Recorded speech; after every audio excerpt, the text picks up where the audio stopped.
जय महाराष्ट्र भावांनो, कशा सगळे बरे आहेत ना। पुन्हा एकदा आकाश धुमाल 9857 या चॅनलवरती तुमचं स्वागत आहे। आज जाणार आहोत आपण कायच करंजा गावामध्ये पालखी सोहळा आहे आज देवीचा। आज तोच पालखी सोहळा आपण शूट करायसाठी आज चाललोय आपण करंजा गावामध्ये। फुल ऑन राड आणि फुल ऑन मस्ती होते, नेहमी तुम्ही पाहतच असता तेच मस्ती आपण पाहण्यासाठी आज चाललोय आपण करंजा गावामध्ये पालखी निमित्त। चला बघू काय मजा आणि काय एक्सपिरियन्स घडतो ते तुमच्यासोबत मी शेअर करेन गाइस। ओके, या कंटिन्यू राहा गाइस ब्लॉगला। गाइस पहिला स्टॉप घेतला द्रोणागिरी आईच्या कमानीजवळ, पाहू शकता आता पोहोचलोय। आपल्याला अजून पुढं पण जायचं आहे, बघूया। गाइस बघू शकता फायनली मी आलोय, तर आता आपल्याला वरती जायचं आहे आईच्या देवळाजवळ। बघू शकता अजून काय गर्दी नाही, कारण की त्यासाठी आपण पहिला दर्शन घेऊ आईचा, नंतर सगळ्या गोष्टी करू। तर गाइस फायनली आलो, पाहू शकता वरती द्रोणागिरी।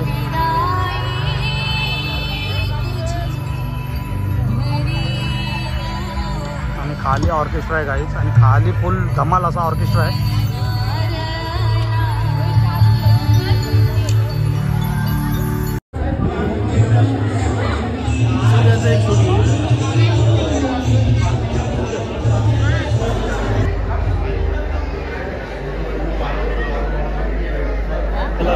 करंजा गावातले ग्रामस्थ मंडळ भेटलेले आहेत। तर काका जरा नाव सांगा तुमचा।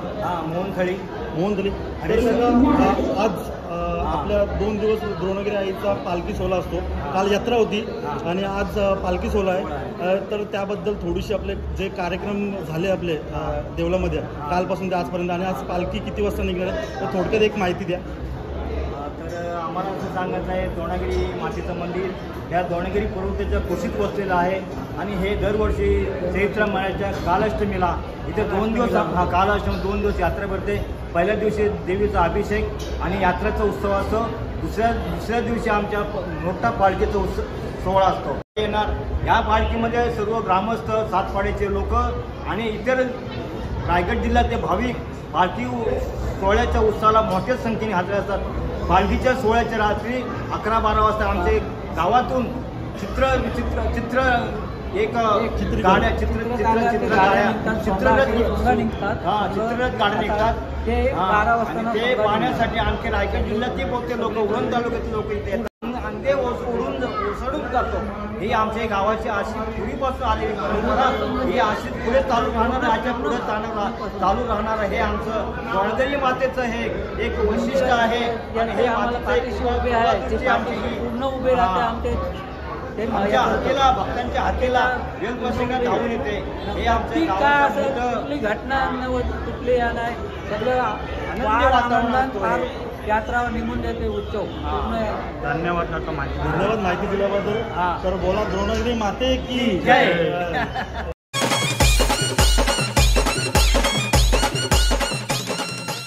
फायनली गाइस आईचं दर्शन झालं, दर्शन खूप चांगल्या प्रकारे झालं। आणि आज गाइस माझ्यासोबत एक अशी घटना झाली का आज मला सन्मान म्हणून आईचा हार आणि शिरफळ हे सगळं दिलं। त्याबद्दल मी काय बोलू, शब्दच नाहीत गाइस माझ्याकडं, कारण की मला फर्स्ट टाईम म्हणजे मला असं एक प्राऊड फील झालं का मी शून्यातनं सुरुवात केली आणि आज मला थोडं मान सन्मान भेटला। त्याबद्दल मी एवढंच बोलीन, आई द्रोणागिरी माऊलीचा विजय असो, आणि पुन्हा असेच ब्लॉग आणि असे व्हिडिओ तुमच्यासाठी मी आणतच राहीन गाईज। आणि ओके, ब्लॉगला कंटिन्यू राहा। आता आपल्याला पालखीजवळ जायचं आहे, पालखी बघू, पालखी किती थाटामाटा चालू आहे अजून, ते पण आपल्याला साजरा बघायचा आहे आणि तोही सोहळा आपल्याला शूट करायचा। ओके गाईज, फायनली थोडा यात्रेमध्ये आलो आहे फिरायला। बघू शकता मार्केट बघा कशी गच्च लागलेली आहे, मार्केट एकदम बघू शकता गाईज। आणि बघू आता काय थोडा छोटा मोठा जरा फिरून घेऊ, मजा घेऊ, थोडीशी वेगळीच वाईब येते। ठीक आहे, पाणी वगैरे बघू शकता गाईज लागलेले आहे।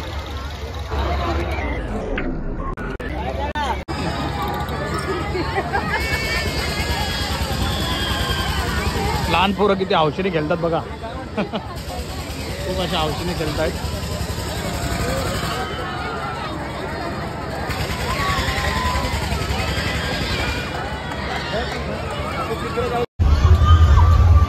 लहान पोरं बघू शकता गाइस किती हौशीने खेळायला लागलेत। आपल्याला काय खेळायला भेटतंय, आपण बघा मला तर भीती वाटते बाबा आतमध्ये चढा विडाला आणि वरती जावाला पण, मला नाही आकाश पाण्यात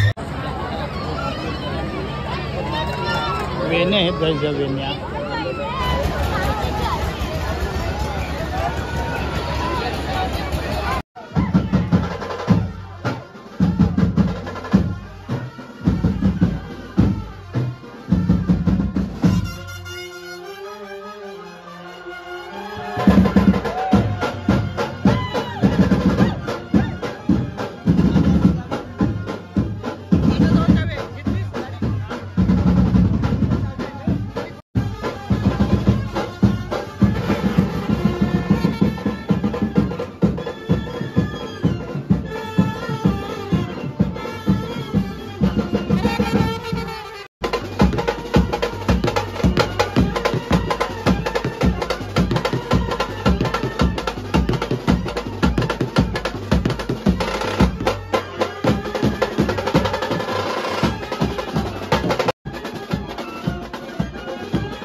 सोबत आता भेटलेले आहेत व्यंकटेश कोहली. तर दादा काय सांगशील आपल्या सोहळ्याबद्दल आणि जो आता मान आलेला आहे पालखी आगरीपाड्यातनं इथे आपले त्याबद्दल काय सांगशील? सर्वप्रथम सर्वांना द्रोणागिरी यात्रेच्या हार्दिक शुभेच्छा. हा मान दरवर्षी चैत्र सप्तमी आणि कालाष्टमीला करंजा गावची मोठी जत्रा असते आणि या जत्रेला लाखो भाविक दरवर्षी उपस्थित राहतात. पालखीला दरवर्षीप्रमाणे पालखी आपली करंजापाड्यातून निघते वरती मंदिरात. मंदिरात आल्यावर मुखवटी घेऊन पुन्हा खाली जाते आणि पूर्ण गावभर फिरते. आणि मेन वैशिष्ट्य म्हणजे मुख्य कारण पालखीचं, ज्या पालखीला नटवलेल्या गाड्या म्हणजे सोंग निघतात ती बघासाठी उरण तालुक्यातून भरपूर भाविक लोक बघायला येतात आणि फुल मजा असते. सकाळी पालखी जाते गावोगावी, तिथे सर्वांच्या घरी जेवण काय मस्त पदार्थ खायला भेटतात आणि फुल मजा करतात एकदम सर्वजण. थाटामाटात हा सोहळा मोठ्या उत्साहात साजरा केला जातो. तर धन्यवाद माहिती दिल्याबद्दल. थँक्यू.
पहिले झुकून दे.